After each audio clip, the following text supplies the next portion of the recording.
Hello, this is Assemblyman Steve Knight. I wanted to thank the Vietnam vets for your bravery and for your courage in fighting for our values and our way of life.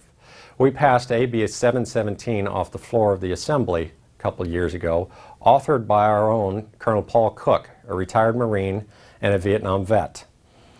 We would like to say that we appreciate what you've done, and we understand that when you came back from fighting abroad, you were not treated correctly. And so AB 717 is a little thank you. And from one vet to another, I was a vet in the United States Army. I understand the passion of being in the military, and I understand that you want to be appreciated for what you did. You protected our values and you protected our way of life. So this bill and this day is for you, and it's our way of saying thank you.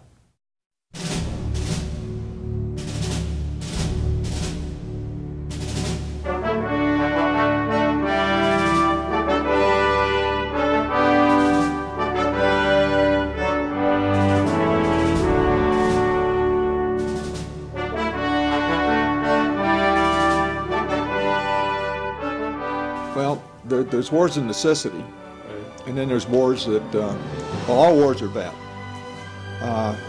especially for the warrior. You know, people complain about war a lot, but the one that it has the biggest impact on is the warrior himself, the one that has to go and do that. Vietnam was kind of a strange. It was kind of a strange thing, because I always wanted to fly for my country in combat. I wanted to be a fighter pilot in combat. And when somebody has that desire, there's only a certain window of time that they can do that. And since you don't have very much to say about when you were born, that window of time is when the window opens, you look around to see what war you can go and fight in. And my window of opportunity was Vietnam. I always said that the Vietnam War, I had the privilege and the honor to serve my country under difficult times. And the difficult time was the Vietnam conflict. On one hand, we were sent by our government to fight an enemy. And on the other hand, it was kind of ill-defined about who the enemy was and what we were all expected to go and fight and die for. I had a couple of friends that came back and they were in the Army. And they were telling me about some of the things that was going on over in Vietnam. And I found that kind of hard to believe, but however, you had to accept what they were saying. I just couldn't fathom some of the things they were telling me.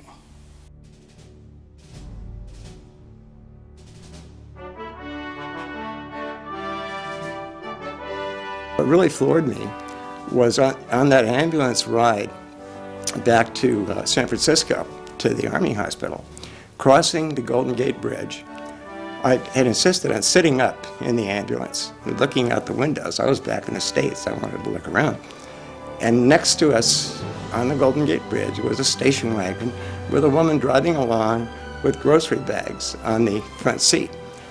And that just floored me. That was like culture shock. Coming back from Vietnam to see people back here going on with ordinary everyday activities, driving down the highway and shopping for groceries, which was so foreign to the experience from where I had just come from. Returned in February of 1968 to the Naval Shipyard at San Diego. Rather uneventful. We were isolated from the crowds. We came in, we were anxious, in fact, that we thought for sure that we would get a berth right alongside the pier, having served a tour, coming home from war, seeing our families. And in fact, we were, because there was always more ships than there were berths and piers, we were 3 ships out. And so we couldn't even see our families from on board. And it took us a little time to get planks across and get over to the pier. Reception home amounted to basically a spattering of family members. There was no big crowd. There was no fanfare, and frankly, I don't remember looking for that. I don't remember having any expectation except just being home and being able to get some sleep. Back to San Francisco, and so we sailed her back, and when he was talking about San Francisco, when we came in after about 60 days of traveling, and we stopped in the Philippines and then Hong Kong and Japan and stuff on the way back, when we got into the bay, it was fogged in solid. All of us standing around the bow of the ship looking to see what was going on, because we knew our relatives and everybody was up there of Vallejo waiting for us to come home. And we couldn't see a thing. You could barely see the bow of the ship until we went under the Golden Gate Bridge. And I swear to God, the clouds parted, and that's all we could see was the Golden Gate Bridge and our big arcs. And we were home. You know, when we went off base, we couldn't wear our uniforms. We weren't supposed to let anybody know that we were in the military, because they didn't want us to be getting into fights and having problems with the anti-war protesters that were around. So I told my family not to meet me at the airport, that I would catch a cab, that I would, it was just a short ride from LAX to Culver City, and I would negotiate that trip on my own. I literally changed out of my uniform after being called a murderer at LAX while wearing my uniform. And I changed out of my uniform in the back seat of a cab during a 20-minute cab ride and into civilian clothes, and the cab driver told me I'd get out of that uniform too if I were you. And there was that kind of atmosphere, that kind of tension. After these guys had spent 12 months, sometimes 14 months, 18 months in Vietnam, when they came back, when they came to Germany and they were in civilization, they didn't know how to really respond. Their response was, I've been used to shooting people. So they pretty much remained that way for 6 months. They were extremely hostile. They had terrible nightmares. And a lot of times they were assigned with officers that were in the bush with them. But when they got to Germany, they were assigned to new second lieutenants that didn't have a clue. And that created a great deal of hostility. I didn't expect a parade, and I didn't get one, and it didn't bother me. But I knew that the people I left behind were working their butts off in a very dangerous situation, and it wasn't good. And brutal torture by the North Vietnamese captures. And after enduring all of that, and he's finally repatriated, he finally comes home, 1973. The C-141, they call it the Hanoi Taxi. And it took off with all those prisoners of war, and it landed at Clark Air Base for freedom for the very first time. And they touched down. As he got off the airplane, they asked him if he wanted to say a few words. And the man, his name was Jeremiah Denton. And what he said was so profound that it's hard for me to say it without bringing tears to my eyes. And he got off and he looked around at the crowd, and you can imagine his joy of being free again. I consider it an honor to have had the privilege to serve my country under difficult circumstances. Wow. He considered it an honor and a privilege to be able to serve his country, even after what he has gone through.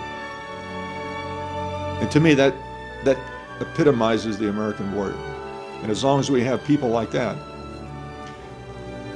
go off and support our flag and our country and our freedom and liberties and all that it stands for, I can't help but believe that our country will continue to be free. Take every opportunity you have, every decision you have to make. Think hard. Ponder it seriously. Don't take anything that any opportunities, decisions, everything you face in your life, take seriously. Give it serious consideration. Don't take anything casually. And make every effort to do the right thing instead of taking the easy way out. I've had the opportunity over the years to talk to and to counsel a lot of young men and women who were deciding whether to go into the military or not. And the only thing I could really emphasize for anybody who's considering the military as a career is to know what you're going into. A lot of us, myself included, didn't realize what we were getting into, and we weren't prepared for what we were getting into. You're living in a free country, and you want to have respect for others. The other thing, get a good education. And the last thing is don't take things for granted. You live in a free country. You've got everything in the world. There's no place that you can get things like you can in America. Please do it for your country. Do it for yourself, because you have no idea how well you have it here in this United States, that people will do what they have to do to protect your freedom.